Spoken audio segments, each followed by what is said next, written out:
நம்ம தலைவர் super star Rajinikanth அவர்களை தேவையில்லாமல் சீண்டிய தமிழக வெட்டி கழகத்தோட முக்கியமான நிர்வாகி தற்குறி ஆதவை வெளுத்து வாங்கியிருக்கார் அண்ணாமலை. அண்ணாமலை இது பற்றி ஒரு போஸ்ட் ஒன்று பண்ணியிருக்காரு. அதில் என்ன சொல்கிறார் அப்படின்னா, ஆங்கிலத்தில் இல்யூஷன் என்ற ஒரு வார்த்தை உண்டு. இருப்பதை இல்லாதது போலும் இல்லாததை இருப்பது போலும் கற்பனை செய்து கொள்வது என்பது இதற்கு பொருள்.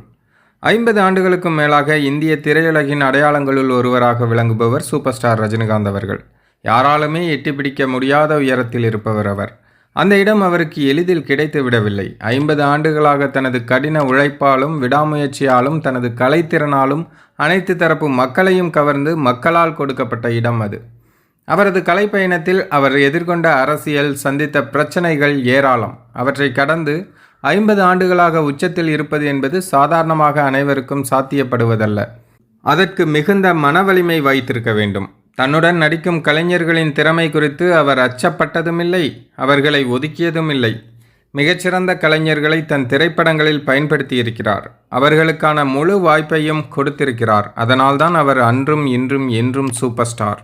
அத்தகைய மனிதரின் மனவலிமை குறித்து தனக்கென தனி அடையாளம் இல்லாமல் மாமனாரின் பணத்தை வைத்து பல கட்சிகள் மாறி ஒரு அடையாளம் தேடிக்கொண்டிருப்பவர்கள் பேசுவதையும் இல்யூஷன் என்று கூறலாம் அப்படின்னு சொல்லி அண்ணாமலை அதிரடியான அந்த போஸ்ட் பண்ணியிருக்காரு.